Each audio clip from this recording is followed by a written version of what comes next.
the boat in a sort of langate. Mayara Makalaka Patae, Tara the Vice little from Nali. Women Malabote, Matilda, Maria, the Maggie, Ragamora. Very bomb from a material man. Never mind, it's a panora. The Petila, the Honky, the Petila, the Honky. Without this, to my away. Without this, to my away.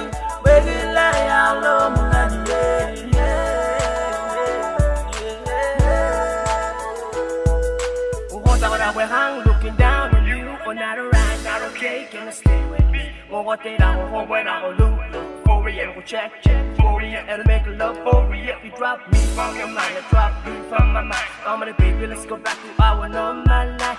Me have a real woman in my heart, in my mind, in my life. All the time, look at me, baby. Or me, no one person, on this earth living. Or people that people here, or the people everywhere. Me have a real woman in my heart, in my mind, in my life. All the time, look at me, baby.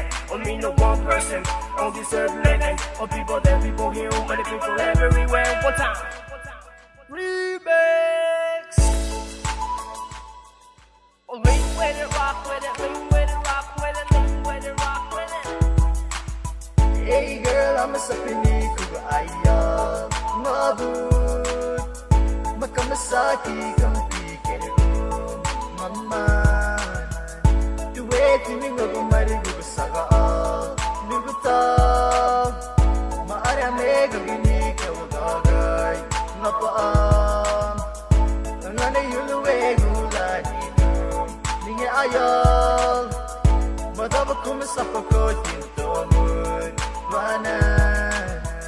Sinabari pupa paloras, ko tindagong mamitin, mangugumit sa gining naman ang mapan, amit-simit dodo baniyak. Sinabari pupa paloras, ko tindagong mamitin, mangugumit sa gining naman ang mapan, amit-simit dodo baniyak.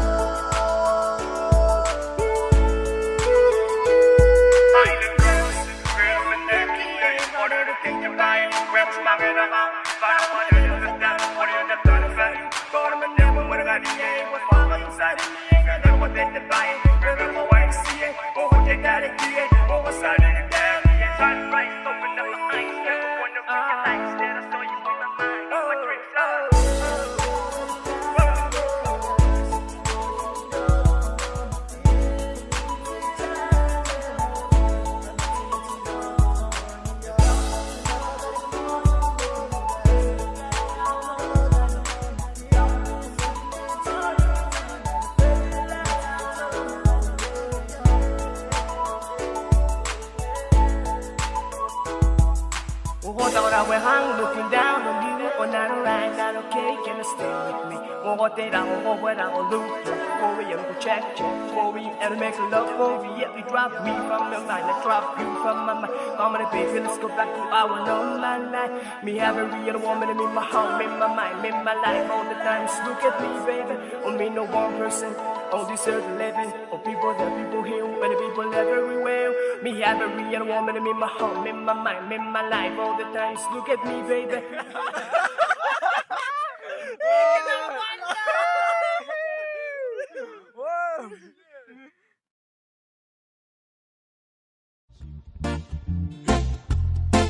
Give us on the mic again. Singing the original song. Yeah. I'm gone. So let me tell you about this girl, yeah, she's so fine. And every single day she's running through my mind. And I just wanna call her mine, because your smile makes my day, and you take my pain away. Oh my darling,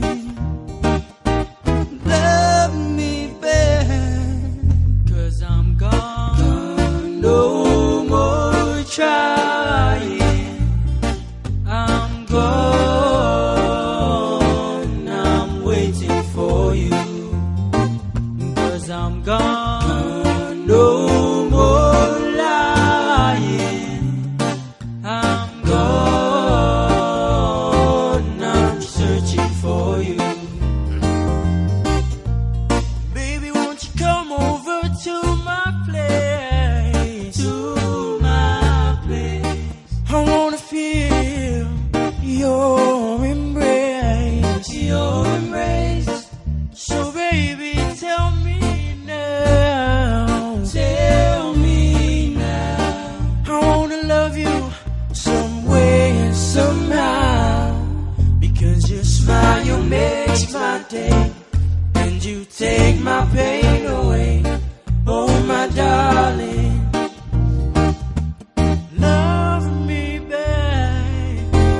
I'm gone. No more trying.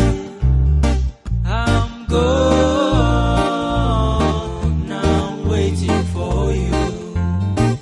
'Cause I'm gone. No more lying. I'm gone. I'm searching for you. I've got you in my heart. In my heart. There won't be anything to tear us apart. Tear us apart. So baby, tell me now. Tell me now. I wanna love you some way or somehow. Because your smile makes my day. And you take my pain away. Oh my darling, love me back. 'Cause I'm gone. No more trying. I'm gone. I'm waiting for you. 'Cause I'm gone. No more lying. I'm gone. I'm searching for you. 'Cause I'm gone. No more trying. I'm gone. I'm waiting for you. 'Cause I'm gone. No more lying. I'm gone. I'm searching for you.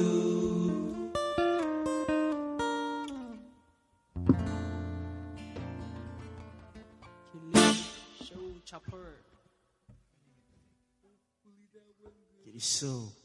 It is so. It's about.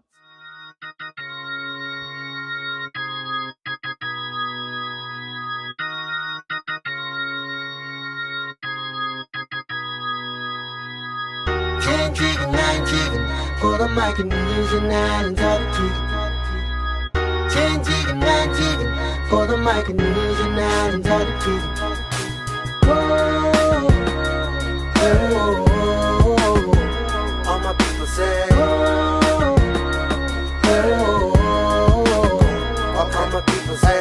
I represent the 4 stars in my blood. I put my fist in the air with my index finger up. Yeah, we all one people when I represent them all. From water to measure, they all show me love. Stay connected to the islands like Tetris when we dropping. Riding from micro, shaka how we styling when that FGM drop. Turn up the volume cause we got that cut fresher than your woman's perfume. Goonie in the booth, baby, sipping goose daily. All for one purpose, y'all know what I'm representing. I'm a bit far from home, but no matter what the distance, toast a cup with my bros, cause we all on one mission. It's the Micronesian. Haters, lay down slow, we don't need them now. Raise up like you trying to reach the ceiling. Unity is what we searching for. You with it, homie, sing along. 10 chicken, 9 chicken, for the Micronesian islands of the chicken. 10 chicken, 9 chicken, for the Micronesian islands of the chicken. Whoa, all my people say, all my people say. Reppin' Magellan Island, what I'm here for. But still got love for my micros. And now they want it, they know who to look for. FGM to put it on the right flow. You know I'm about it, you know I'm real.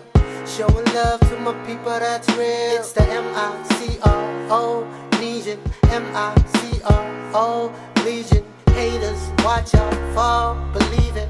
I know you feel it, you know we in the building. You know I stay reppin', yes I stay reppin'. One time for my RMI people reppin'. 10 chicken, 9 chicken, for the Micronesian islands of the chicken. 10 chicken, 9 chicken, for the Micronesian islands of the chicken. Whoa, all my people say, all my people say.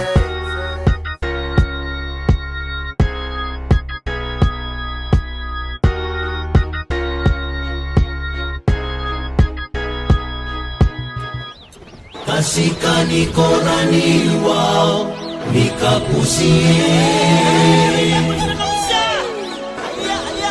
Bae na kaeta nikona imerawa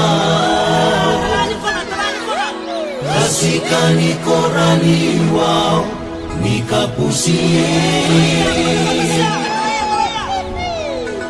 Bae na kaeta nikona imerawa Kasika nikorani wao nikapusie Bae na kaeta nikona imerawa Kasika nikorani wao nikapusie Bae na kaeta nikona imerawa Ukirande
lo magan kwe.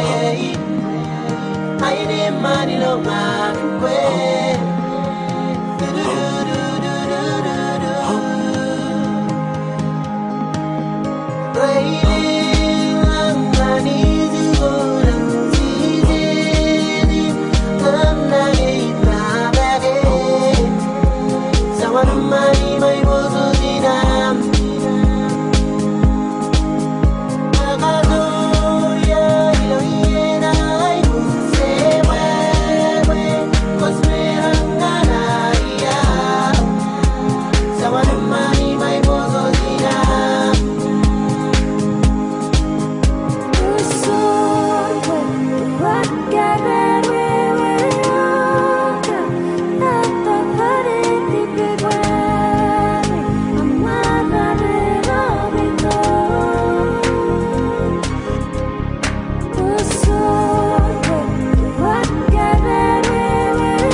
Capo Seriale Socresi Selviniakisi Perché mi sono rovinisi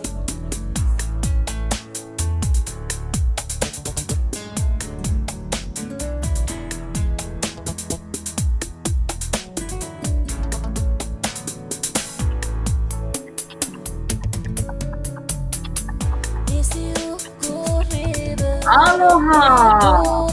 Aloha! Half a day. I'm Kiki, and welcome to TeAda's Masters of the Current Coconut Wireless, a 3-part virtual series highlighting the experiences of Moana peoples.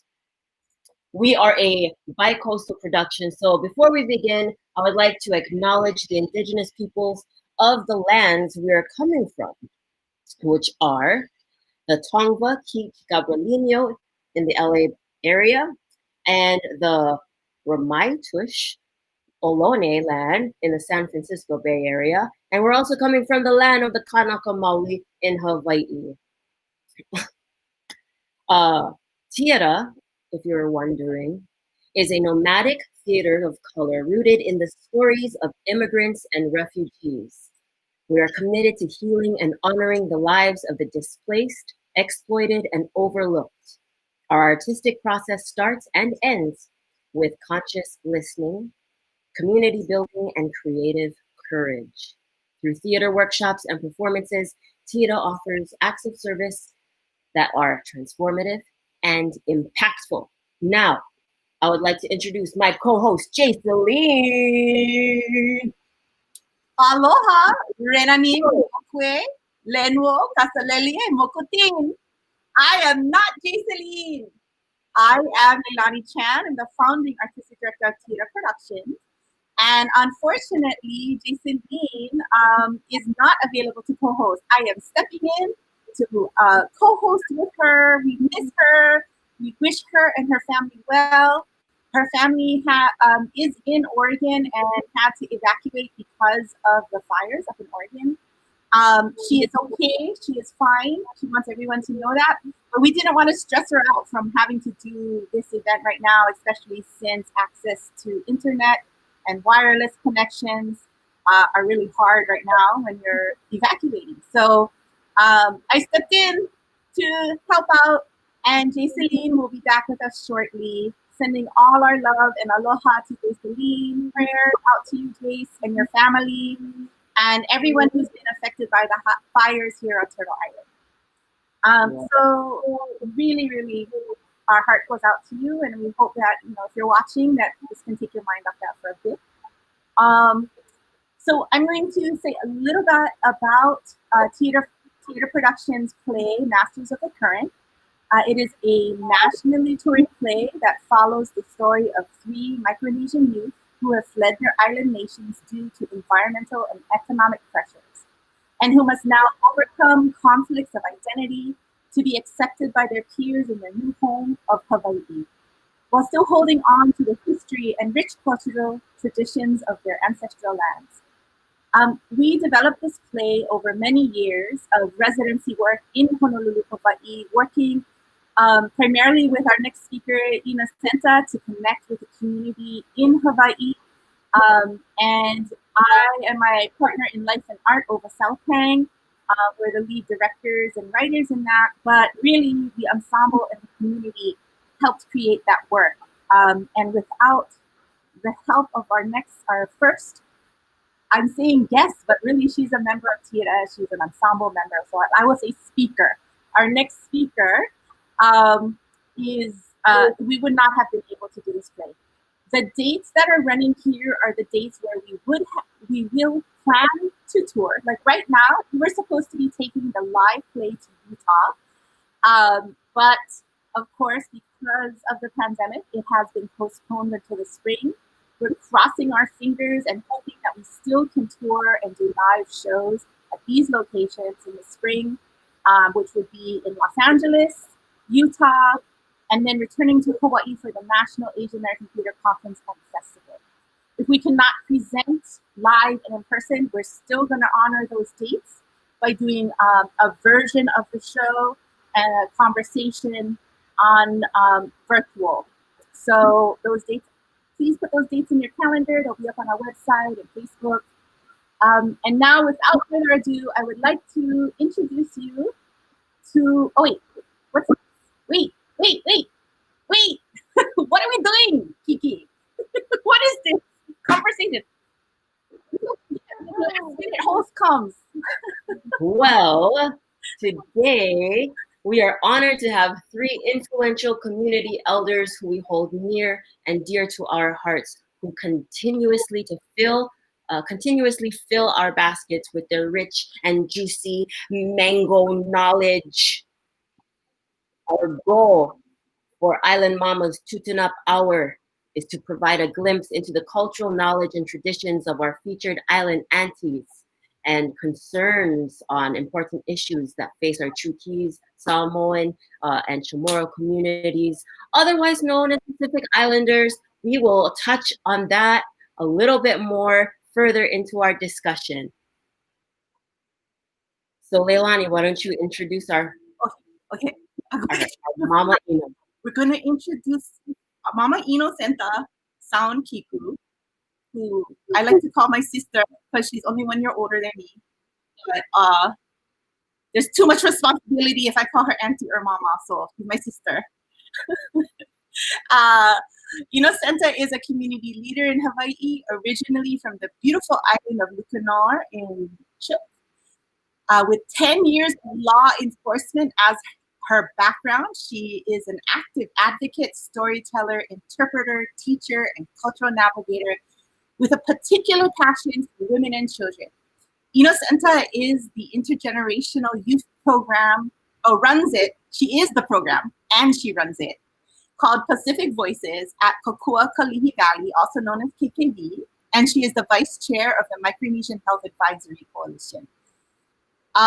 As I said, she is key to connecting her community to resources and cultural support and advocates for their rights and to health and culture. As I mentioned, she is a core cast member for TeAda's production of Masters of the Current. She is also our community navigator. Without her, the play would never have happened. And I am honored to call her my sister. Aloha, Renanin Ino. I know you are doing so much for Pacific Voices and the community in Hawaii, which is being hit very badly and hard by COVID-19 and the pandemic. So thank you so much for taking time to be with us and connecting with us. Did you want to? I would love you to catch us up a little bit on what's going on in Honolulu. Uh-oh.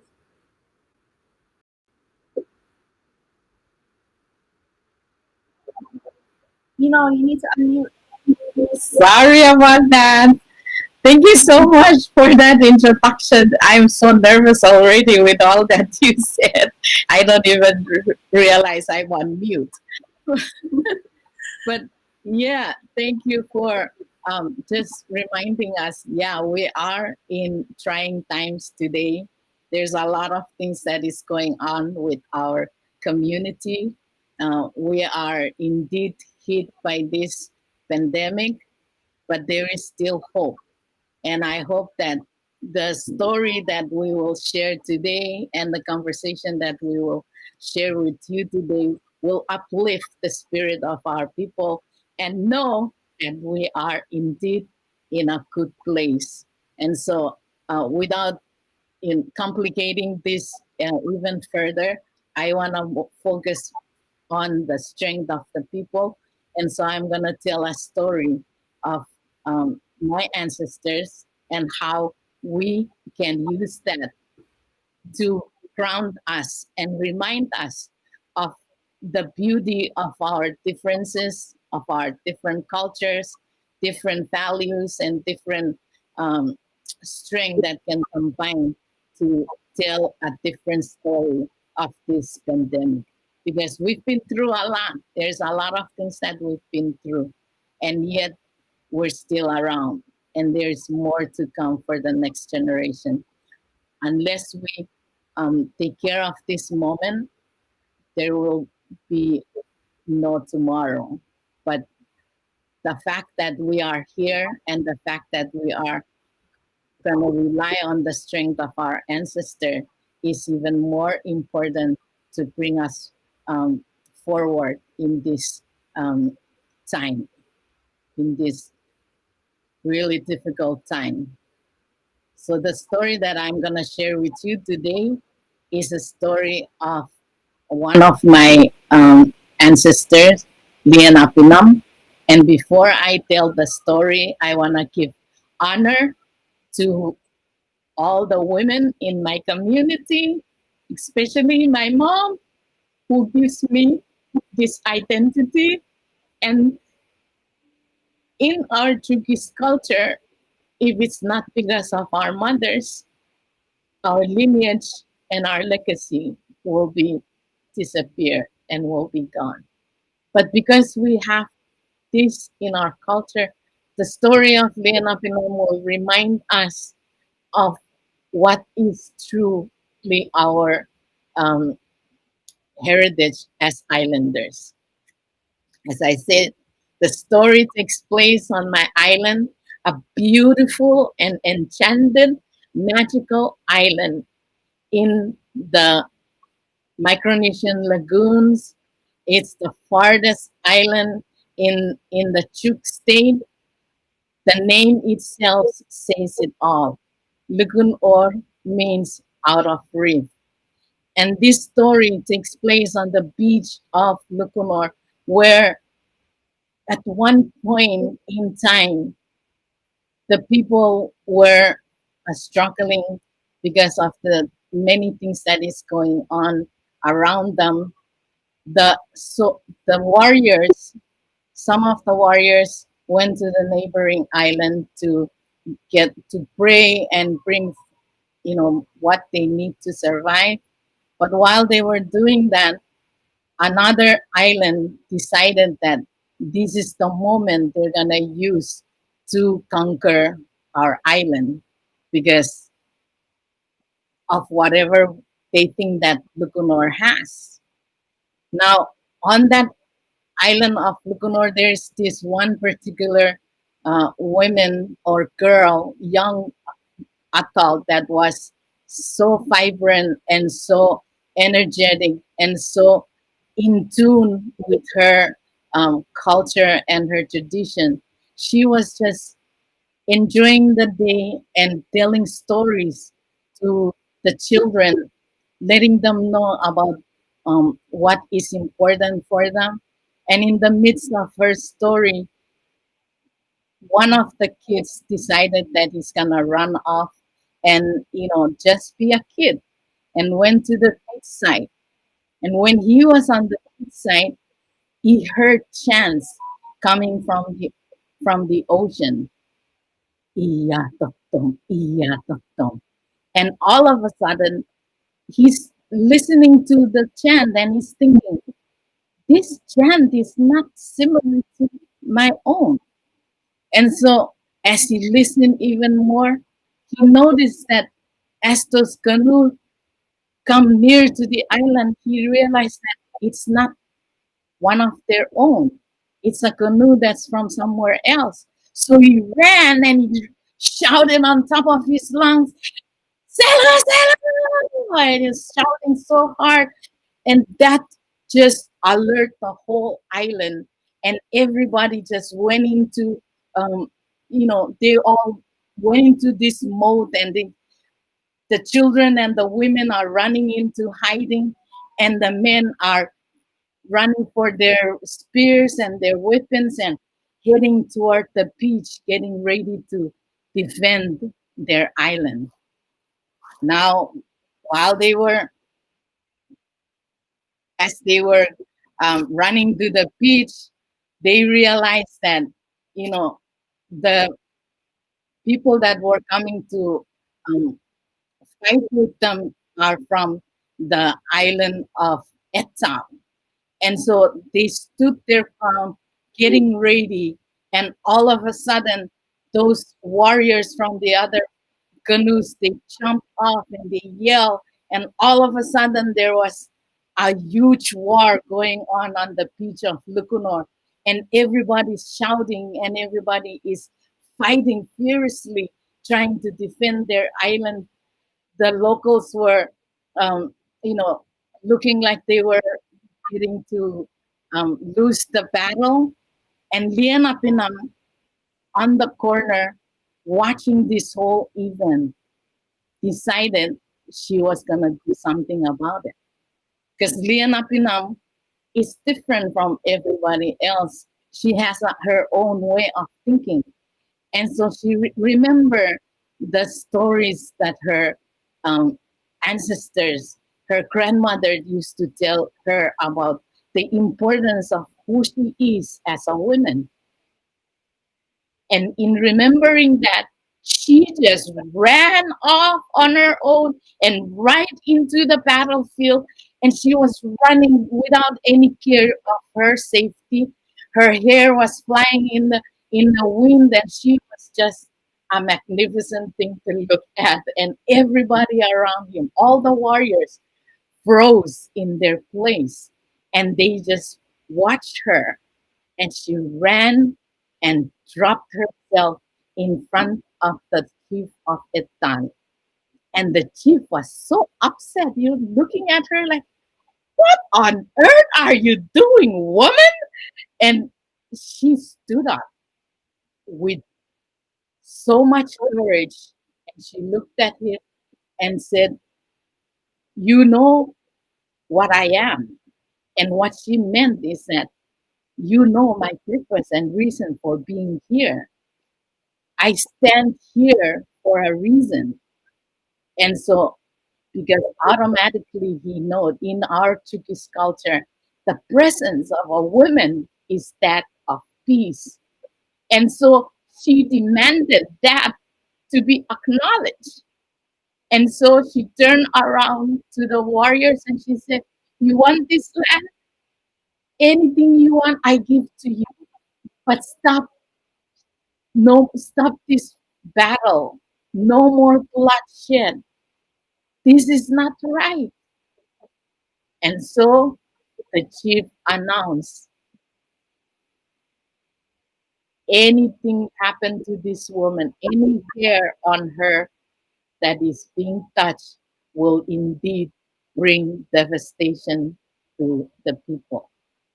And so she turned around to toward the island to return, and to her surprise, all the island women and children were standing behind her on the beach, recognizing what she was doing, standing for what is right. And I am so happy to be reminded of that courage. And I'm also happy to be reminding of our warrior men to continue to be the protector and defenders of our land instead of the ones that hurt us. So the women reminded us of peace. The presence of a woman is that of peace. Whenever you go for a wedding or you go for a meeting somewhere and you go without the presence of a woman, you're going for a fight. But because women are amongst you, then it says a different story. It says we come in peace. And today, I tell you, in this time of COVID, you see a lot of women, warrior women, standing up because there is a reason why we should stand up for our people.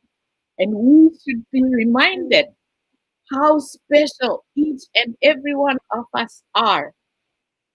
That it doesn't matter if the government is still figuring things out for us, but we should take a stand and we should take ownership of what is going on in our community, in our families, and tell those stories and bring it forth so that we can address these problems that we are facing today.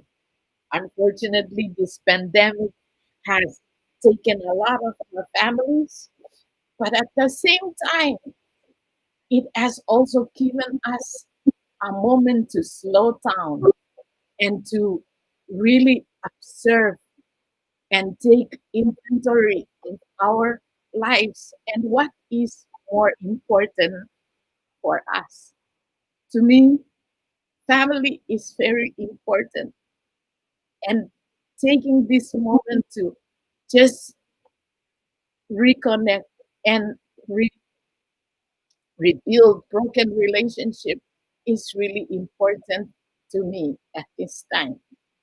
We don't know what tomorrow will bring, but that relationship, even with this distancing that we have, will never be gone forever.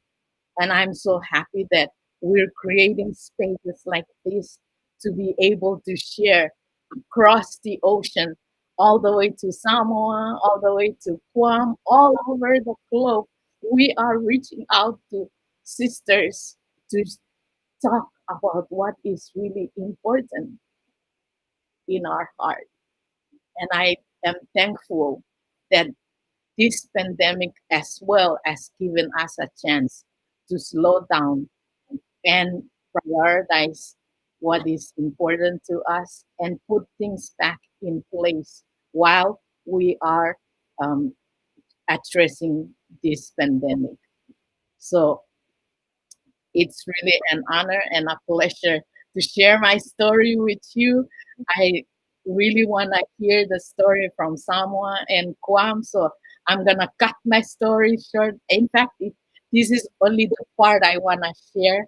And then um, if there is another time, I will definitely uh, continue the story of Leon Apinam. But I hope that the spirit of Leon Apinam remains with me and remains with you, and that we can all look back into our own culture and tradition and stories, and pull on the strength of our ancestors to guide us through in these times of hardship. Thank you very much. It's a pleasure. Kilisaw Shapur and Giro Tairoani Monson.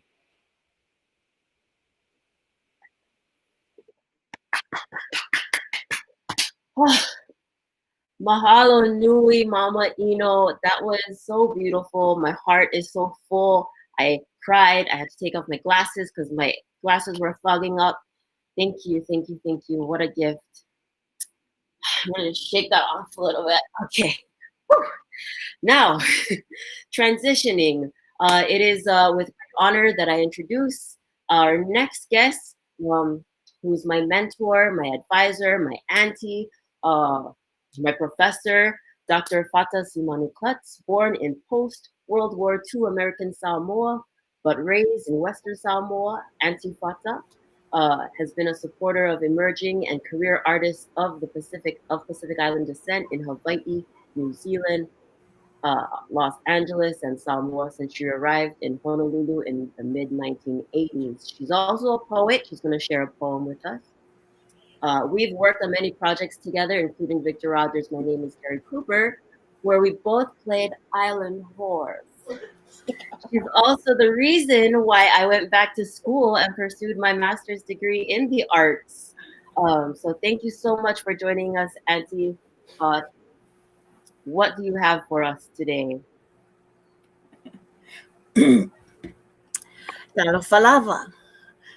E lau sunga kiki. Ia whapele I lani. Ia ma uso mai I Guam. Ia ma chuk. So thank you for including me in this wonderful circle. It is an honor to be here with Fran and Ino to perpetuate the mana wahine in our islands. And thank you, Ino, for that wonderful story. It's really helped me work up courage also to share the stories, one of the stories from our islands, from Samoa. And so thank you again for including me. What I would like to say at this point is a disclaimer to my fellow Samoans that I am in no way thinking of being your representative today. And so if I say anything out of place, please cast to uninhabited islands. I'm just a very poor soul trying to survive in the United States of America. And this is one way of surviving, and that's to tell our story. So without further ado, I'd like to say the Coconut Wireless is just so apt a title for this presentation and for the realm we're in now, because the coconut is our lifeline in the Pacific. You know, every other tree may fall and get washed away by the waves, but that coconut tree will remain standing.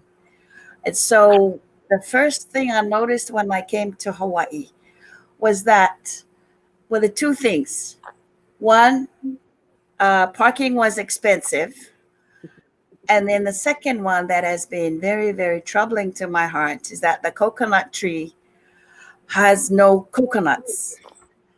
And so the first poem I wrote in Hawaii was a poem about the coconut tree. And I would like to share that with you. And I call this an ode to Hawaii's coconut tree. Sole, remember when you were king of culture. Now you stand there stripped of your dignity, nutless, infertile, sterilized in a tourist chant. Once prolific, now you flail in the breeze, an unfulfilled erection yanked into nutless obscenity. An indigenous hacker clicks his tongue. He's robbed of a climb to his manhood. Oh, new, your resilience, how will you get it back? Well, listen, drums roll near with you and momentum, just a beat away carrying sovereignty, and we shall stand tall once more, and our juices will flow to nourish the land again. So, poetry for me is therapy, and I encourage my students to write poetry when they're depressed, uh, and even when they're happy. But I find therapy as a very, very healing process. So I want to also share a story um, about the coconut tree, how the coconut tree came to Samoa. Um, there was Sina, a young girl who goes to the pool to fetch water, and she catches a young eel, very tiny one. She takes him home and nurtures him, and as he grows, they switch from a smaller container to a larger one. Until one day, when she was a young woman, she hears, "Sina, hey Sina, I want to marry you." She looks around, and there's no man around. Um, and then she continues with her chores. Again, the voice, "Sina, please marry me." Again, no sight of any man. So the third time, she realizes that the voice is coming from, the container that the eel is in. And so she is just horrified that a creature should ask her to marry her. And so she tells her parents, and her parents sent her to the neighboring island where an uncle lives. And when she gets there, the uncle is in a meeting with his other chiefs. So she tells the uncle about the eel. And she thinks that she's, safe. But when they go down to the pool to fetch water and to bathe, guess who's in the pool? The eel is at the bottom of the pool, and then now he rises up and asks Sina to marry. So Sina tells her uncle, and the verdict is passed that they will now kill the eel. So the next day, they're about ready to chop off the eel's head, and the eel says, "Wait, just wait, please." And so he says to Sina, "Sina, when you cut off my head, I want you to plant it in front of your house. That will be my gift to you." So he gets killed. He's planted in front of the house. The next morning, there was this wonderful tree with lovely, lovely nuts. And when husked, there's this round shaped thing with 3 dots on top. And so when Sina pierced one of those dots, she was able then to drink from this huge seed. And that, ladies and gentlemen, was how the first coconut tree, or Samoa got its coconut tree. And so I hope the young generations are learning about this story, because in these days of this curse that we have and a reliance on imported goods, I want to remind people of the health value of the coconut. And so I say, here we have the women at the forefront of nurturing, and although the tale is one of violence and all that, but out of this chaotic moment for the eel and Sina, we have something very, very precious. So I am wondering whether someone boys know how to climb the coconut tree to bring the coconuts down. In Hawaii, I'm sure that skill has disappeared. And so now we depend on expensive gear to get the coconuts down. But the COVID has revealed that Pacific Islanders have high rates of infection. And that's because of the uncommunicable diseases that plague many of our islands. And I mean, I have a lot of pre-existing conditions too. And I think the diet has a lot to do with how we have become, people who have depended on the land to people now depending on imported goods. And so um, I had two coconut trees growing outside my yard. I had to cut them down because of the hurricanes. During the hurricane season, we are threatened. But here is a story that reminds us of how women women are very resourceful and are also um, very important in shaping culture. So we see this yin and yang between men and women, so the culture wrapped around between men and women around the coconut tree has sort of disappeared. And a large part of that is because of tourism in our islands. When I was growing up, I really didn't hear of anybody being hit by a coconut. But here in Hawaii, to make sure it's safe, we have to chop down to get the coconuts down. So the value of our ancestral stories cannot be underestimated. Unfortunately, a lot of these stories disappear because we do not have the right space in which to tell them.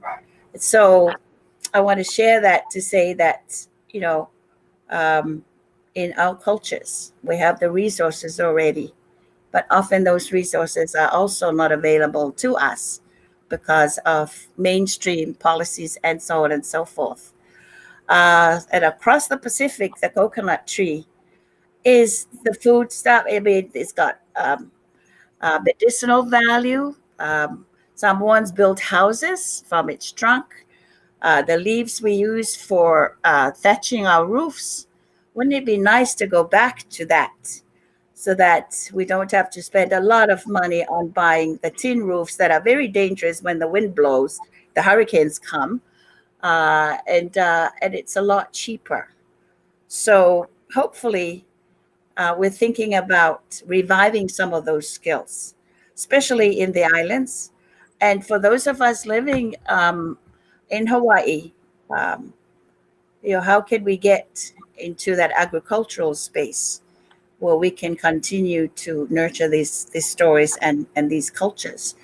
Um, and we can contribute a lot to the cultures of Hawaii, through the intersections among Native Hawaiians and those from Micronesia and those of us from the rest of the islands. And so I want to end there by saying that the exciting thing about this COVID, if there's anything exciting about the COVID, is that we're able to come together. So here in Hawaii, a friend and I started a hui, which has brought in many people from different art organizations on island. And Kiki and I have been regular visitors to the conversation, which the websites are here. And we have the link if you wish to join us on Thursdays at 4 o'clock Honolulu time, where you can meet various organizations talking about how we can influence policy, one of which is urging Congress to establish a caucus for the arts and cultures. They have such a thing for the women and for the keiki, but I think it's time because obviously a lot of people are depending on the arts to get them through the depressing time that we're in now. And so hopefully, if you want a copy of my poem, ask Kiki and I'll email you a copy. But I wrote this back in the 1980s, and we still have nutless coconut trees here in Hawaii. And so we can't have, we can't have easy access to them. They now cost about $5 at the swap meets. And then of course we have the hackers who sell them at $10. So with that, I want to hand the microphone back to Kiki. Thank And to you. say Each time you drink a coconut out of one of those holes on top, you're kissing the tuna, and you're in control of that head. Yeah. So manawahini, we're in control of that head, and the juices will always flow when we're in control. And with that, faftaitele ieto manuia. I don't know why you ladies are laughing. I will never see a coconut the same ever again. I had so much to say, and now I'm speechless. Just keep it above the waist. So that's a lesson. Get your coconut off a tree and not at Whole Foods. All right. Thank you, Auntie Fata, for sharing those wonderful stories. I'm sensing a theme of Manavahine, and I think this is a good time to transition to our final guest, who's also a Manavahine. I would like to introduce Auntie Fran Lujan, who is the museum director and curator of Pacific Island Ethnic Art Museum, also known as PIAM.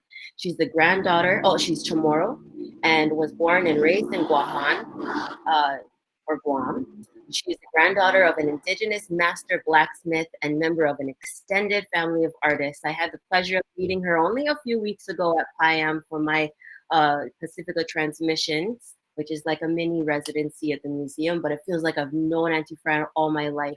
Auntie Fran, thank you so much for joining us and joining this cast of strong women. Sainamasi, Fata, and that means thank you from our ancestors in Chamorro.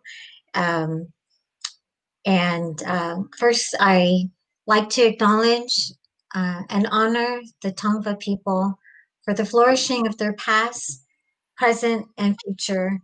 Thank you for receiving me. Today and every moment, I bring with me my bloodline.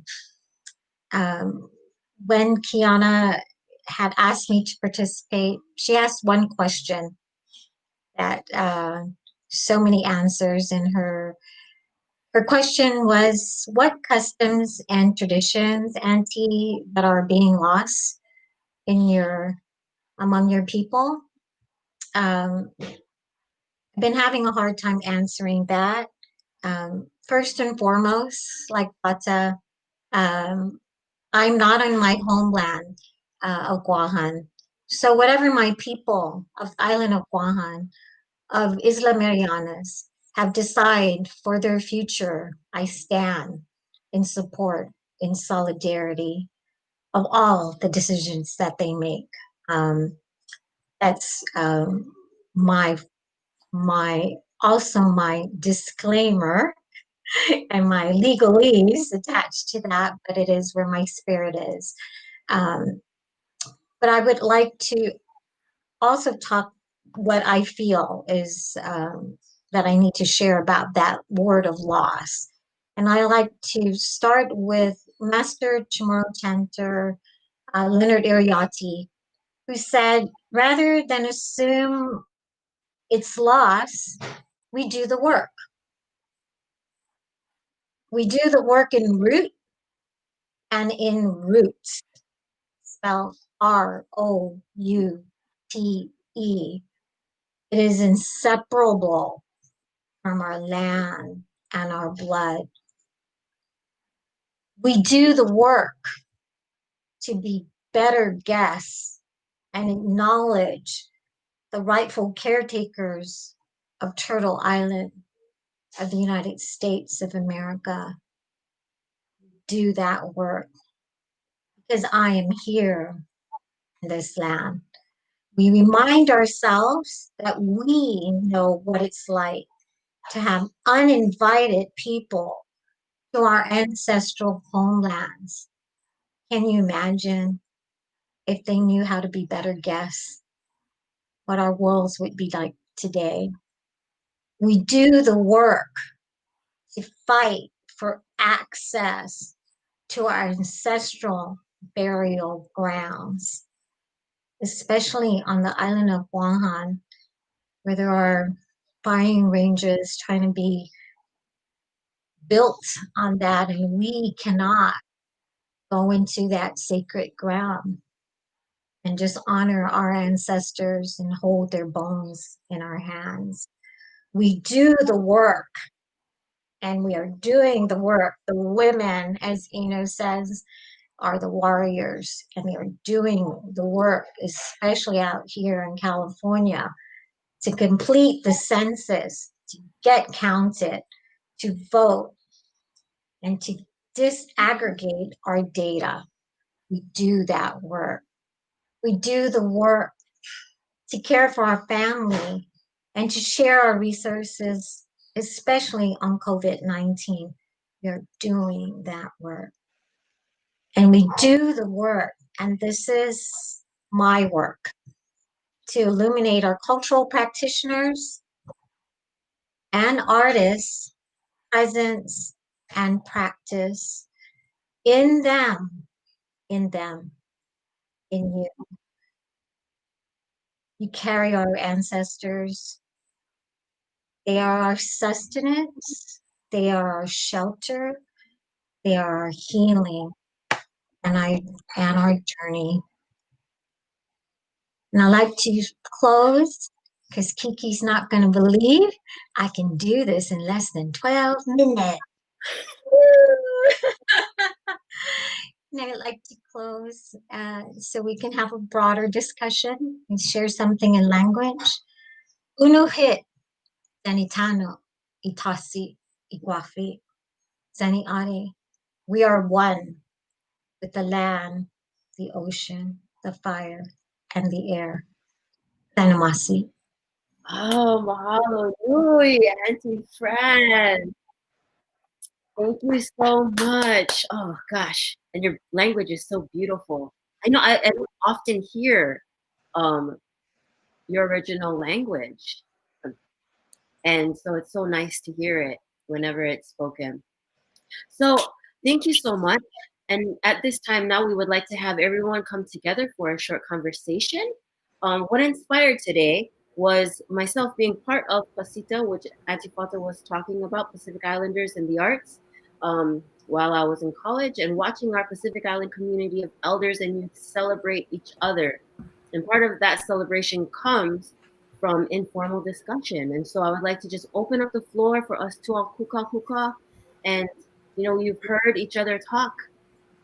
And I'm curious about what your reactions are, what your reflections are, what is the COVID-19 work that you're all involved in. We don't have any order. So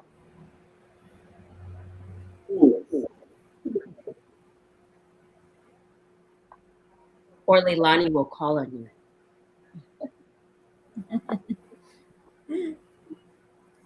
I think Auntie Fata has to start off. Oh, I was just gonna say, sorry, I didn't realize you were here in Hawaii. You and I certainly need to meet up. But the women from the Pacific have been leading the charge to get the PPEs out to the island communities, and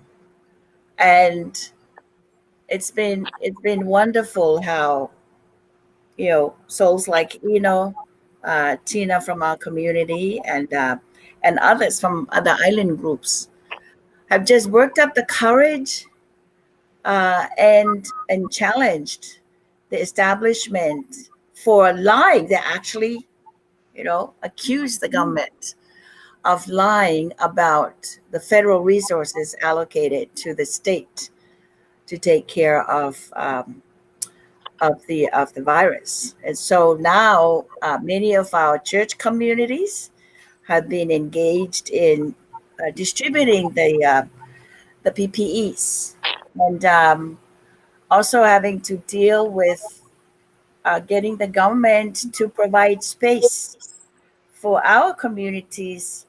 We all know we live in big families, and because housing is very expensive in Hawaii, Two bedrooms are small already, but they fail to understand that for us, it's not so much the house you live in, it's being with your people.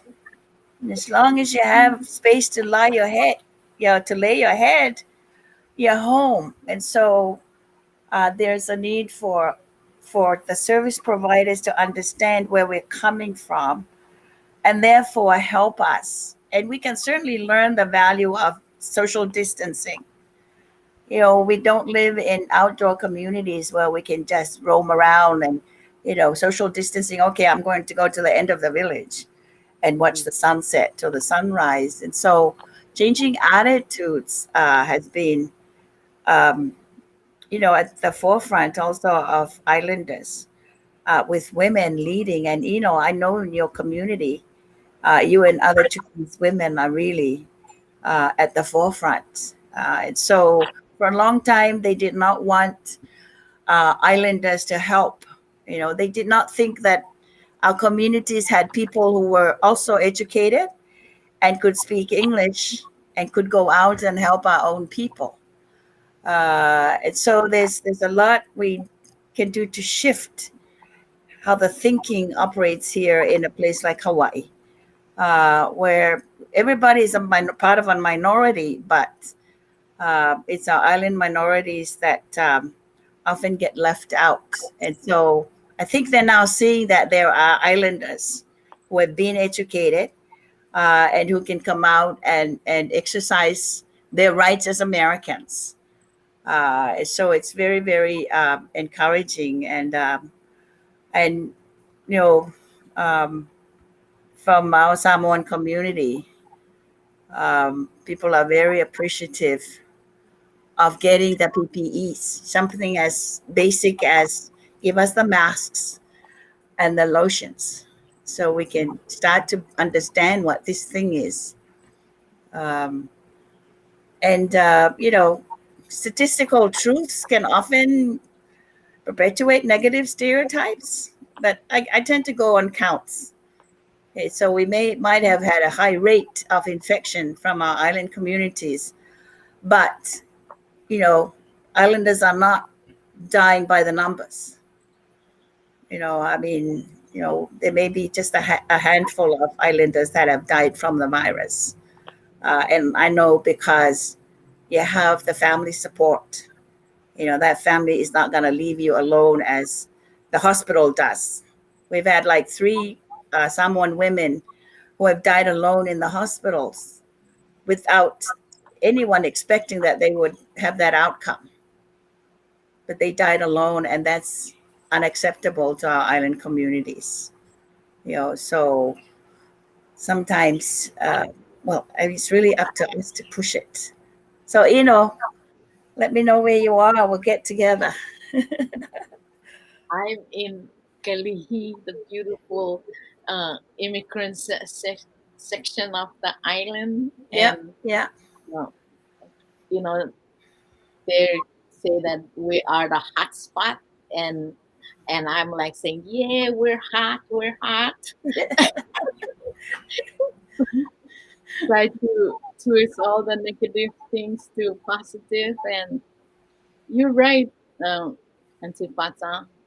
There's a lot that is happening in our community, and one of the really hard part of it is our death.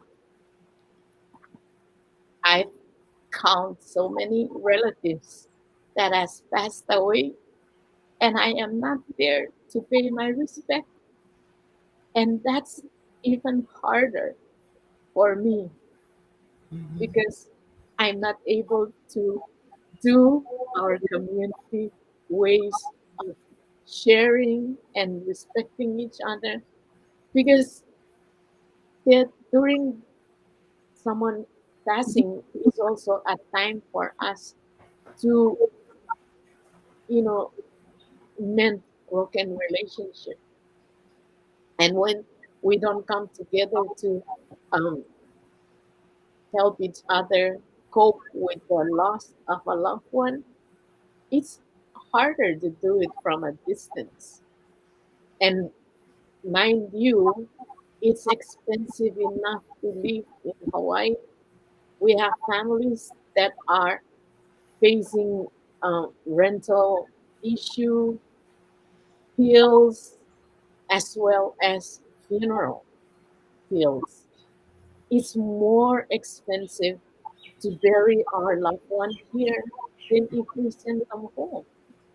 And yet, there is not clear information on how we can really handle it properly. We still have families that are waiting to get information and clarification on if it is okay to send their loved one home or not. And so these are the only things that are on people's heart right now. If I have 5 dead in my family, imagine that person right in on their house, one after another, and they're not being able to fit the bills for this. My heart cries for them, and I'm frantically trying to figure out how do we address that when we don't even fit that in the bills that they, or in the assistance that is given to us. So that's just one, and yet we have others that um, are falling through the crack because they live way out from where um, the assistant is. There is not enough um, assistant to the other neighboring cities like Waipau. Just today, before I came on, I had a good friend of mine asking me, "Is there a way you can help uh, this friend of mine? She just went to the ER on Wednesday, and until today, her family are hungry and nobody is reaching out to them." I said, "Where are they?" "In Waipau. DOH is supposed to call them and they're still waiting." It's 4 o'clock. That is not acceptable. We cannot allow that for our people to fall through the crack like this. And that's just one story of many similar stories happening to our Yeah. island community. Yeah. So indeed, you know, despite all of this, I'm so blessed that we have our cultural ways that we can still tap into. Just talking to somebody about it is refreshing and helpful and help us think through situations too. And so, you know, I urge you to hold on to those connections that you have. If you know someone, call. Let's call each other and uplift each other and help each other navigate the assistance that will reach our families. So, you know, I have Yeah. sleepless nights and moments where I just cry and cry and cry and pray and pray and pray.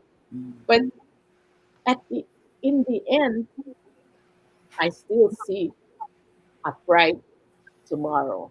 I still feel that something good is still gonna come out of this. And this is one of them. Creating these spaces is really important. I had the opportunity to speak to the other sisters on the other channels too. Time for other virtual moment to talk, and it's really healing. And we all need to be healing. Talking about our situations is healing for all of us. Thank you so much, Auntie Fata, for reminding us that we need to take a stand. I got to watch that conversation with Muhina. Yeah, it was so powerful and I mean, amazing. And Muhina started the whole conversation. Everybody was crying already. I was crying at home. Just addressing some of the tension between the Micronesian community and the Native Hawaiian Kanaka Maoli community. That was just such a rich and powerful and important conversation. And I just want to lift up Auntie Ino's been from the beginning trying to feed people, making sure, working with Salvation Army, is it, to feed people and make sure that they're getting masks. And meanwhile, needing to take care of her own family and self, which we always have to remind all of you, all the ladies, all the manawahine, take care of yourself as well. We need you. So I just completely appreciate all the work that you know for the community. And I want to put Fran into the conversation as well. We had a little bit of a conversation, and both Auntie Fata and Auntie Ino brought up the conversation around the terms that are used right now. Pacific Islander. I was listening to that conversation Ino was in, that the Pacific Islander term has been used as code for Micronesian sometimes, or sometimes Micronesians aren't included in Pacific Islander. I know that in Utah, as well as Aotearoa, there the numbers of Pacific Islanders, or at least what's been reported, is that Pacific Islanders are being affected more so all over, not only in Honolulu or Hawaii, but also Utah, Oregon, New Zealand. And just wondering, can you shed some light on these terms? Auntie Fran, I pass it to you. Oh, yeah. Those three names, Micronesia, Polynesia, and Melanesia, are basically boundaries that are established by not somebody who was of Oceania. So I'm in agreement that it's too broad. It causes more division and egos attached to that. It would be better for us to address each other, and everybody did it. We described ourselves, also part of our family clan. Who's that family? Who's that family? Right? Who's your clan? And Oceania is much, for me personally. When I talk about the arts and Payam, I don't use those words because they're boundaries. We are connected, right? And if you see this giant map behind me, we are people, our ancestral lands. We, all of us, are people from the largest, deepest ocean in the earth. We have come from that ocean. Remove the lines that divide us, Micronesia, Polynesia, Melanesia. And then you're going to see the migration path. You're going to see the differences, and we lift that up and celebrate that 30,000 islands, 1,500 different languages, more. And then we each acknowledge our own differences and recognize that. So the term for me would be much better to remove those 5 tons, is they're not biased. They're not biased. Yeah. I hear you. I tell people I'm not a Polynesian, and that's where I start. I'm from Samoa. I have a lot of similarities with the Native Hawaiians and the Tongans, Fijians through language, and even places like Chuk. I find people who wear lavalavas. The Kapimorangi. Yeah, they wear lava just as Samoans wear lavalavas, and so those are the differences that are not understood because we're all part of this masking, and so I speak now without worrying about even others, because the labels, as you said, from are not ours. They were created way back in the 19th century, if not earlier, by people from somewhere else. And so It's still, you know, it's still the West coming in, dividing and ruling. So we're still very much a part of that grip, you know. It's so we've internalized the terms where, you know, when someone say, "Well, we're Polynesians," I'm going, as opposed to what? So and I think academics needs to do more of just providing these labels, and for us islanders to stop using them, you know, at all levels of education, and we can do it. Just like the term indigenous, the jury is still out, and I find that it's really up to the group whether they want to be called indigenous or not. And so again, it's putting us all into one box.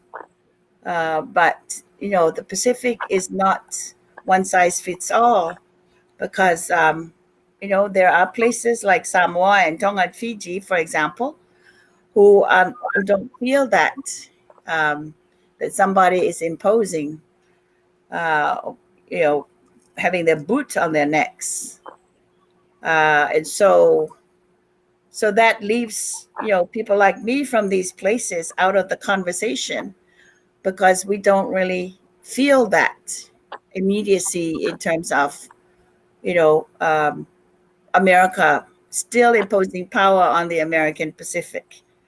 Um, you know, American Samoa is still part of America, and regardless of how much they want to go a different direction, they can't, because you know the United States still has, you know, that card over them.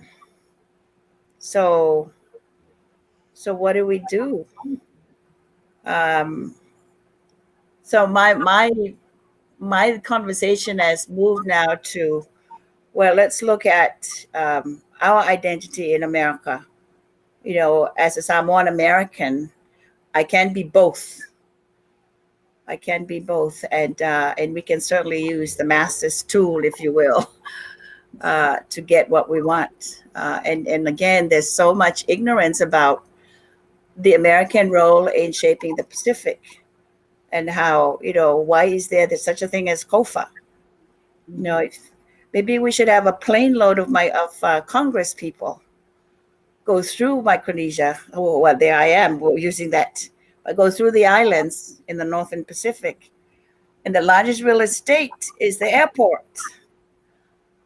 You know, and they really need to see what has happened, you know, for strategic purposes. You know, so for people in Hawaii, for example, to say, why are they here? You know, Samoans are called coconuts. People from Chuuk and the Marshalls are, you know, called by a very derogatory term. And I say, we're here because the US came to our islands and they wanted our islands. They took a lot from our islands, not only scarring our islands, you know, but taking also a lot of our dignity, you know, so that it's not good to speak Samoan. If you speak English, you're smart. And now, you know, many of our millennials cannot speak our languages because of the constant message. English makes you better. Yeah. And so these are the things that are still, you know, tying us and keeping us down. But I think through our education, we can certainly speak out, you know, and thumb our noses at some of these people. They say, oh, you know, because you live in big communities, you're not healthy. Well, that's not true. I think islanders are some of the healthiest, the cleanest people. We shower 2 or 3 times a day because it's hot in the islands, you know. And so here in Hawaii, it's been very hot. But you know, I don't want to go on, but I get very incensed with, you know, as I said earlier in our conversation, Why do we have to pay $800 to become citizens if we want to? I think America should give citizenship automatically when islanders from the American Pacific, like American Samoa, uh, Chuk, you know, the Marshalls, Palau, Yap, they come to America and they choose to live here, they should be given automatic citizenship because of the carnage that they reaped, you know, on the islands. And I used to travel through, the islands, taking the island hopper, I used to take the island hopper through the islands, and I just cried.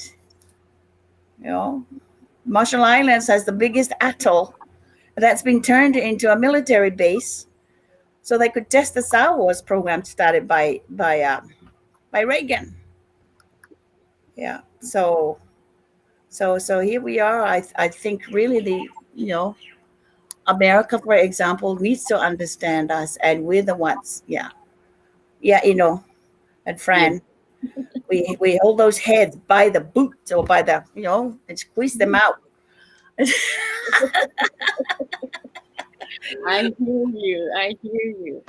And you know, our ancestors has already laid down the sticks to show us the journeys that they've had, the openness of their navigation in and out between our islands. And we already know that the ocean is what connects us. It doesn't separate us. And Yeah. I am very, very happy that we are taking ownership of that and saying, speaking of it, naming it, and making it a reality that this is not acceptable. Because that's why we are seeing a lot of our children even denying themselves the identity that they belong to because they're not learning and wanting to explore what it means to be Chukis or to be a Samoan or to be a Guahan, or anywhere in the Pacific.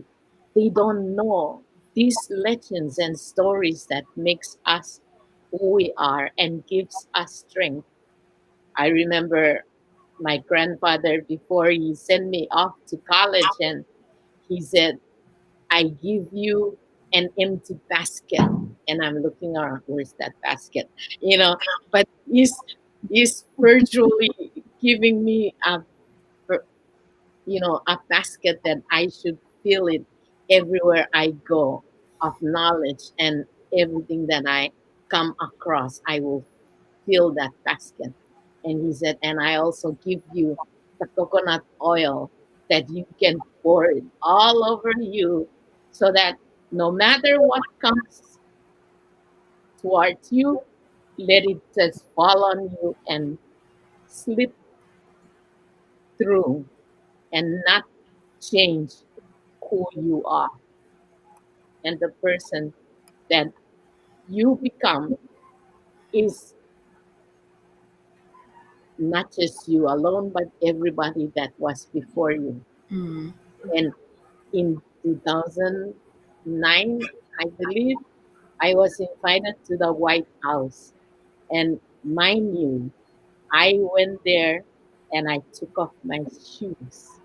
And I was walking in the White House without my shoes because it hurts. But at the same time, I was telling my friend who was asking me, why are you carrying your sandal? I said, because I'm bringing every Micronesian, every Chukis with me and stepping in this White House. Because I have been here, every one of them is here with me. I was barefoot in the White House. They probably looked at me like, who the heck is this crazy island women holding? I was wearing a lei and I was holding my shoes. Yeah. Everybody was holding their wine and I'm holding my shoes because I want to make a statement that all my people are in the White House with me. And that's what we need to do. We need to mark our boundaries and we need to mark our existence and let them know that we matters. Everybody matters. In our Turkish culture, we honor the heavens. That is our first protocol. And it means that we are very spiritual. Can you imagine the people long time ago, our ancestors that can talk telepathically to each other? And that's so cool. I wish I could do that. Then our second protocol is to honor the land. The land that gives us nourishment and food that that hosts us. We must take care of it. Pollution all over the place. What are we doing to our homes? We need to remind our children those values, the importance of our protocols. Our third protocol is our ocean. It does not separates us, it connects us. It is our highway and freeway to one another. Exactly. Yeah. And then the last but not the least is our protocol of honoring each other. Every human being is important. And we need to uplift that and name that and recognize that we belong to this race, we belong to this clan, we belong to this tribe. I am proud women of the Apinam Valley, but I am also the daughter of the clan of Sar, who has a connection, mind you, to the Samoan. So when I went to Samoa in 2006, I think, I was looking for people that are connected to me in Samoa because of those connections that we have. There are stories that are not told yet about the connections that we have with one another. How many years I was raised also on Kuahan. I think the name of the village I was in is Mangilao. And I love that place. I remember how it looks like back in those days. And the only thing I can remember is greenery. But today, there is not that much greenery that used to be. And so our children, especially the ones that are growing up abroad, you come from very special places and you are ancestors of warriors and chiefs and protectors of our land. You need to take ownership of those and remember what it means to be you and what it means to stand together because it is in our culture to commune and stand together. There is no such thing as I, it's always we. There is no such thing as individual. It's always about all of us. And right now, we are all affected by this pandemic, and we all need each other to lean on each other so we can survive. Yeah. You know, I want to add, I want to say to there is only us and us. Yeah. I just want to breathe in all of this, and I'm just so in awe of all of you. Thank you so much for being here.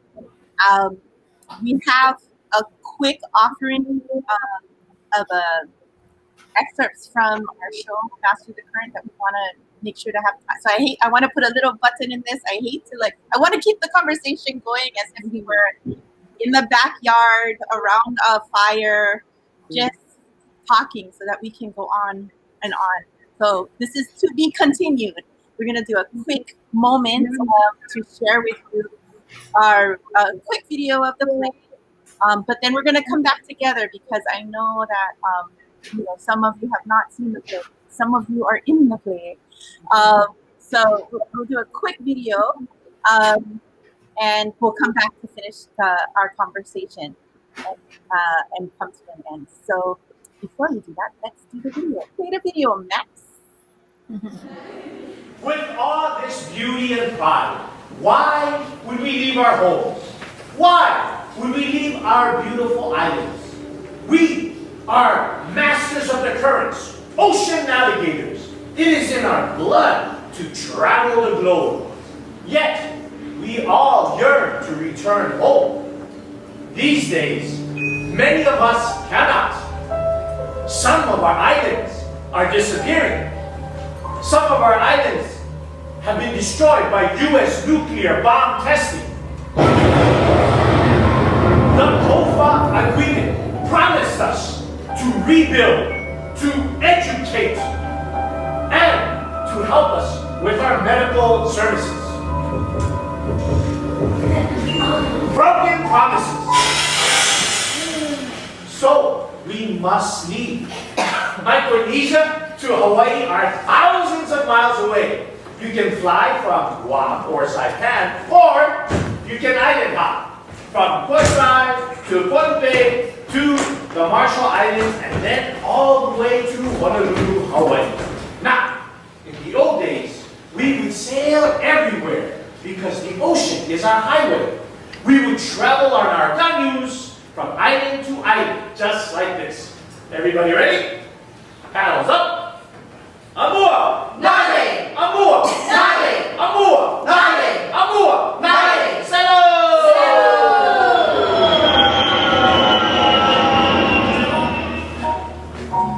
And we arrived in Hawaii. This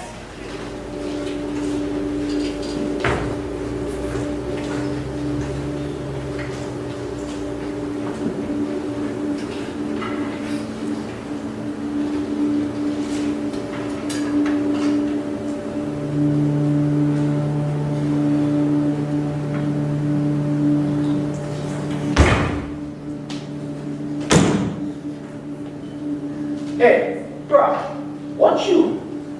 Just one of the boys. Micronesian, man. You micro. I am who I am. Oh, you Micronesian. You micro, are you? I'm Marshallese, I'm just one of the boys. Alonzo. 5 guys from home. Yeah, you micro. Hey, boys, this guy went micro. You Micronesian. Alonzo. 10 guys are coming. God, those boys, man. Oh. You just want cockroach. Time for go home, cockroach. Alonzo, how many guys are coming? What's going on? This is crazy. You guys are my boys. Did I go forget these people? Cockroach. Cockroach. Cockroach. Cockroach. Wait, what? Cockroach. Cockroach. Wait, cockroach. Cockroach.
Mahalo. Kiso. Thank Wow, you. that's powerful. Oh, thank you. Yeah, what did you think? That's the first time you've seen it, yeah, Fata and Fran? Kiki, you saw it early. Did you see this version or did you see the Yeah, early version? I've seen it at HTY. Oh, excellent. It was so beautiful. It was very special, and I had a guest with me, and he loved it as well. He never saw anything like it. Oh, I'm teaching a Pacific history course, so if I can share that with my students, we're talking about migration. And yeah, that is powerful. What is it called again? So that's our play is called Masters of the Currents. And this is the play that we developed at Honolulu Theater for Youth, along with T-shirt Theater at Barrington High School. And of course, under the guidance and cultural navigation of Ina Senta, we collected stories from the community, and we worked with high school students actually, and we did a lot of what we call devised ensemble theater, which is that we work with communities to bring in these stories, and they help us through improv and storytelling figure out what the play might be. And then we edit the script down. So we worked for over 5 years, I want to 3 to 5 years, collecting these stories. And as you can see, many of the lines in the play come from Ino herself and from her elders. And we just tried to put it together and tell those stories. So those are just a couple scenes from the play, and that's the play that's now touring around the country. And because we did that work over a 3-year period, we weren't sure if we'd be able to cast Tukis or Koshnarian folks in the play, since we weren't sure how many actors were out there. But just like I think you said, Antipata, was that these communities are very theatrical, even if maybe not in the Western theatrical training sense. And so through our workshops, we were able to find a few of those folks who we were able to reel them in. So by the time the show went up at Honolulu Theater for Youth, we were able to cast 4 out of 5 of the cast members from Hawaii and from the communities that the stories were based on. And now they tour with us. And so, we've taken the play to San Francisco, and then this is from the San Francisco work that we did. And where else did we go? We went to Minneapolis, and hopefully Utah and Los Angeles. And hopefully we're talking to Guahan, so we hope that that's possible. We would love to take the play back to the Micronesian area and the islands there, share it there. Because a lot of the similar issues are happening in Guam that are happening in Honolulu. Yeah. So we wanted to just at least share that with you, that this is where this work is coming from, and this is why we want to continue to connect. I think what has happened also, because we are a nomadic theater, when we go to these different areas, we create community wherever we go. But one thing about this virtual programming is that we can connect those communities. So we're hoping through this series, we'll be able to reconnect with our friends in Minnesota, who we lovingly call the Micronesians, because there's this town 3 hours out of the Twin Cities, 3 hours out of Minnesota, called Milan, Minnesota, in the middle of Minnesota. There are all these 300 Chukis who have created a community there, and we were able to bring them to our show and share the show with them. And in San Francisco, we actually connected more with the Samoan community there. And so we want to reconnect with everybody. And then, of course, in Hawaii, and we know lots of folks all over the country. So hopefully through the series, we can reconnect with folks and grow that community and audience a bit more. And Kayam. Yes. Okay. Yeah. Okay. Well, the goal is we're working with UC Visions and Voices. They wanted to bring the full show to USC. So we're hoping that there's got to be some, whether it's in person or virtual, there's got to be some link there when the show comes here, because hopefully we have it. Who's your contact person in Hawaii? It's okay.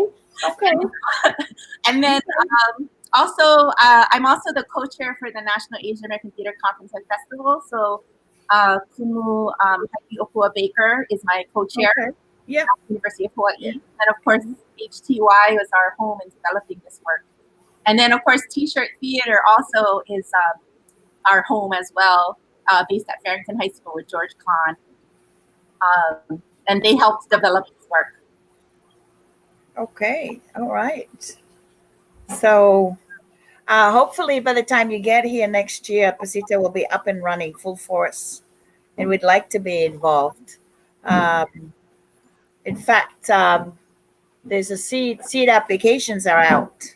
So, maybe, we get together and see how we can get some of those funds in anticipation of of Lani and Kiki coming over next year. So Yes. yeah, I think it's, what's wonderful about this conversation. It's led by islanders, by us, you and Kiki, Lani, and it's just so comfortable. I feel no pressure. But I'm allowed to say, um, speak my mind. So thank you for that. And I think these honest conversations need to continue. And I'd like to see, one of the things that we lack here in Hawaii is a leadership group consisting of leaders from our different groups, and I don't know, maybe the Chickees have something like that. But we used to have something like that for the Samoans here, but it's like we're all doing separate things. But it would be nice to see a leadership team for the our island groups that we can look up to. I've I've said to my uh, pastor that they need to lead the people. They have all the people in their power, and so they could just. But I'm not sure that that's going to happen. Um, Yeah, I absolutely agree with you. And I actually have a hui of ministers and community leaders that we meet every Tuesday night. And these are many really conscious um, individuals that care so much for our community. And mostly our pastors are in those. In fact, they were the ones who first started it. And so um, to have all across the our Pacific Island, that would be really wonderful. That is a dream come true. When I first came out here in 2007, in fact, I just missed uh, a gathering of pastors that my father was involved in, and they were trying to make peace because of incidences that happened to our youth and just misunderstanding. And so I was involved in the second try to bring us together to protocol, and not just the host but all our Pacific Islander brothers and sisters, so that we can be on good terms.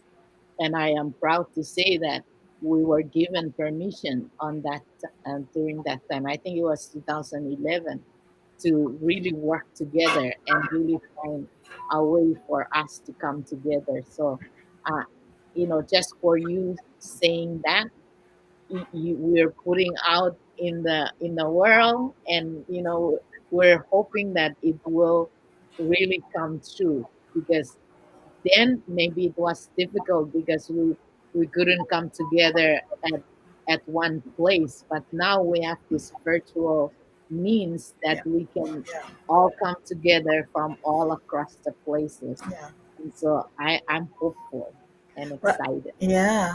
I mean, I'm reminded of in the context we're in now of Black Lives Matter, Hmm. and I've talked with our some of our church leaders about how civil rights movement was led by church leaders, and they still continue to speak out. And so all of us here in Hawaii, um, are conscious of,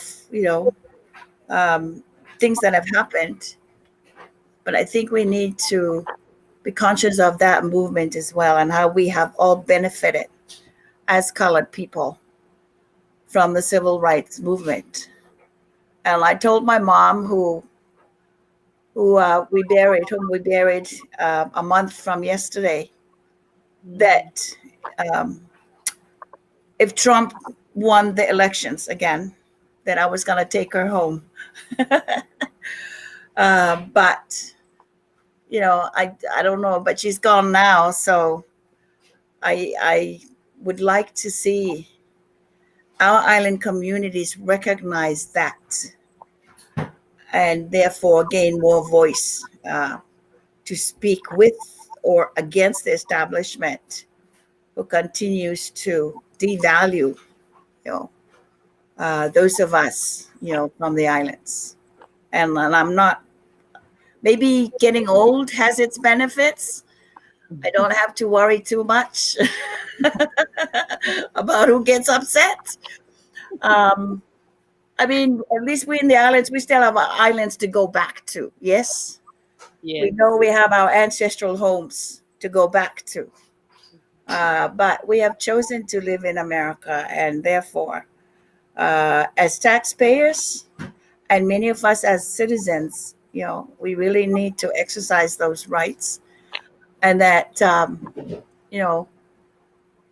I join with, our African American communities. In fact, Akemi Glenn is the director and the founder of the Popolo Project, who's been instrumental in also encouraging the Black community to be visible, and to share what being Black means in the Pacific.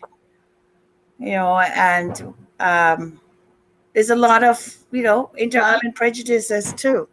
The politics of color is real in our own communities and across our communities. Politics of color for the Samoans is real. So we have that, and so I'm all about um, holding our leaders accountable, our chiefs and our church ministers, and I'm looking for a way to do that without being damned to hell. Myself, a Christian, who's probably more towards hell than towards heaven at this point. But I know my mom is with me and she's gonna save me. But she's been the one, and I'll finish with that. She's been the one to promote the values of love, honesty, and courage. And so I just hope I can, um, emulate some of the things that she's done. But she was also a very fearless woman in our Samoan community, and we will miss her dearly. But that's been her message, and I look forward to future conversations. Yes, we look forward to many, many, many more conversations with you all.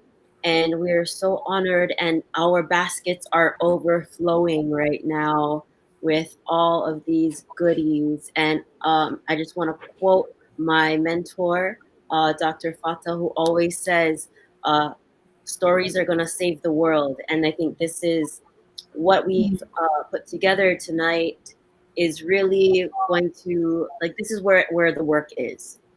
And this is, and continuing this work, this is not the end. This is just the continue, to be continued, like Leilani said. Come home sometime, kids. Lani and friends, and kick home sometimes. Yes, we'll be home. So thank you so much from the bottoms of our beings for being here, and for having these very rich discussions with us, and passing this on to us, and lifting us up at the same time. It's not heavy, it's uplifting. And so mahalo fafatai. Just a reminder for everyone that is watching, we cannot run on coconuts alone. And so please make a donation. Follow the little ticker. Make a donation to TeAda. This is how artists don't starve. Feed this artist. And that one, and that one, and that one. So thank you so much. Leilani, you want to plug our next Coconut Wireless? Yes, we're gonna have another Coconut Wireless coming. I gotta look up the date. Looks like November 15th. We're gonna have another session of this. And again, like Kiki said, this is just the beginning of our conversation. Hui ho, this is so, I want it to end. So it'll end for everyone else. Huh? It ends for everyone else, not us. We'll go to the stage. We're gonna continue the conversation. What else do we have to say, Kiki? I think other than the dates. Oh, I have to say a mahalo to the folks behind the scenes. Yes. Max, who's been making us look so fabulous with all the effects and the ticker and everything. He's our technical director. He usually tours with us as our lighting designer and our stage manager and technical director. So he has made an extreme pivot to doing broadcasting. And we have made we've been dedicated to making sure that, not only are the performers not getting paid and touring right now, but also the technicians behind the scenes aren't having the gigs. So he lost all his gigs. So we also wanted, just as much as we lost all our gigs. So those of us who tour with him have been like, Max, how about broadcasting? And he has been a miraculous magician, pivoting and learning how to do this and making us look good so that it's not just another Zoom call. So thank you, Max. And then we also have Jade, who is TeAda's development director. That is her title, but she also does like everything. So she's the producer of this. She does our marketing, publicity, and helps us manage the board and helps us book the shows. So thank you, Jade, for your hard work behind the scenes. And with that, I think we can close it out. Is that right? Yes. Don't forget, November 15th, same time, same place. And make your donation. Yes. And make a donation. And also, actually, we're also hosting the next in the series for the conference, the National Asian American Theater Conference and Festival. I'm going to be hosting the next episode, which is the third episode, on October 12th as well. So stay tuned for that because it's also on Indigenous Peoples Days, and we're going to have Christina Wong there. So more to come. Mahalo, everyone. Mahalo. Mahalo. Be well. Fran, my best to Keith and Julian. I'll touch base with you. Okay. Bright blessings, everyone.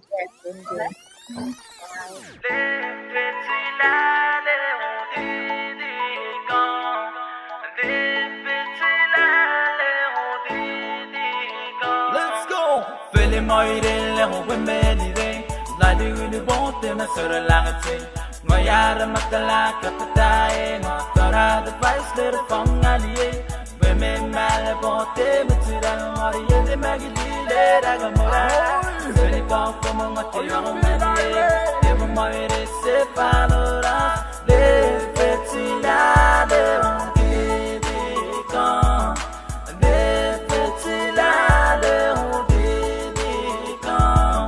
without this to my way, regular alone, without this to my way, regular alone,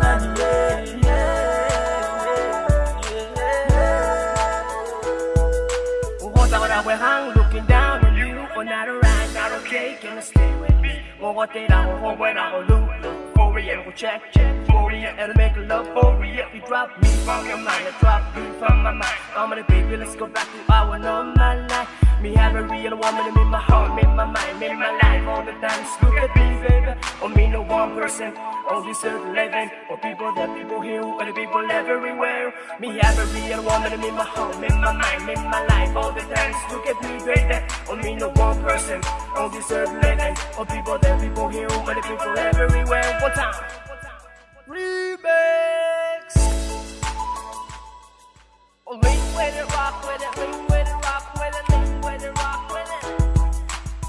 Hey girl, I'm a sapini kuga ayam mabut makamasaki kampi kerum mama duwe tining agumari guga saga niguta maara mega gini kawagagay napaam ngana yuluwe gulani ninge ayam madaba kumasapa ko tintomun Mana Sinabar proof of the Lord as Kotinda bumamiti Mangugumi chagini ngaman ang mapan Amitsi-mitsi dodo bamiyak Sinabar proof of the Lord as Kotinda bumamiti Mangugumi chagini ngaman ang mapan Amitsi-mitsi dodo bamiyak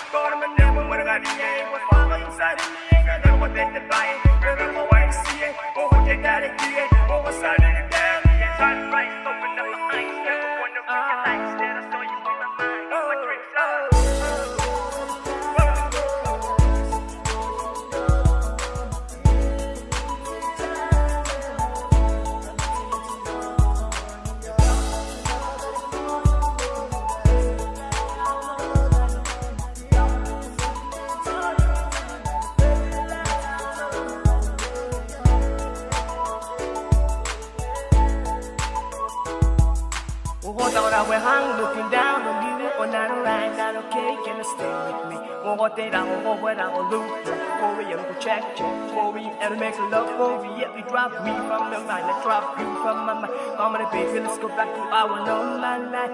Me have a real woman in my heart, in my mind, in my life all the time. Just look at me, baby, on me no one person on this earth living, or people that people here, and the people everywhere.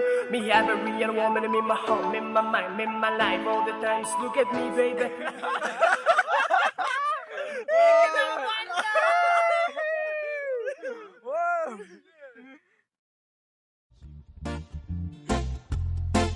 Kim's on the mic again.